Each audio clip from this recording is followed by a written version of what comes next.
தேவேஷோட பர்த்டேக்கு அம்மா, அப்பாலாம் வந்திருந்தாங்களாக்கா? அப்படின்னு சொல்லி கேட்டிருந்தீங்க. அம்மா, அப்பாலாம் அங்க வரல. நாங்க தான் அவங்க வீட்டுக்கு போயிருந்தோம். இந்த பர்த்டேன்னு இல்ல, எல்லா பர்த்டேவும் தேவேஷோட பர்த்டே எப்பவுமே வந்து பார்த்தீங்கன்னா, அம்மா வீட்ல தான் கேக் வந்து கட் பண்ணுவோம். நேத்துமே வந்து பார்த்தீங்கன்னா, நம்ம வீட்ல கட் பண்ணலாம் அப்படின்னு சொல்லியிருந்தேன். இல்லம்மா என்னோட ஃப்ரெண்ட்ஸ் எல்லாம் அங்க தான் இருக்காங்க. அதனால அங்கேயே போய் கேக் கட் பண்ணலாம் அப்படின்னு சொல்லியிருந்தான்.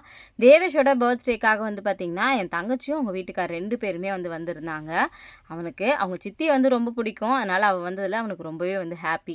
நேத்து அவங்க ஃப்ரெண்ட்ஸ் வந்து பார்த்தீங்கன்னா, தேவேஷ்க்கு சில கிஃப்ட்ஸ் எல்லாமே வந்து குடுத்துருந்தாங்க. ரொம்ப ஹாப்பியா அவனோட பர்த்டே வந்து செலிப்ரேட் பண்ணான். ஷதன் வேற அவங்க ஃப்ரெண்ட்ஸ் எல்லாம் பார்த்ததுல அவனுக்குமே வந்து ரொம்ப ரொம்ப ஹாப்பியா வந்து இருந்துச்சு. பசங்களோட விளையாடிட்டு. கேக் எல்லாம் கட் பண்ணிட்டு நைட்டு எல்லாரும் வீட்டுக்கு போகவே ரொம்ப லேட் ஆயிடுச்சு. நானுமே எங்க வீட்டுக்கு லேட்டா தான் வந்து வந்திருந்தேன். தேவேஷ்காக நெறைய பேர் வந்து பர்த்டே விஷஸ் சொல்லிக்கிட்டே இருக்கீங்க இதுவரைக்குமே. எல்லாருக்குமே வந்து ரொம்ப ரொம்ப ரொம்ப தேங்க்ஸ். ரொம்ப ஹாப்பியா இருக்கு உங்களோட பிளெஸ்ஸிங்ஸ்க்கு. Thank you.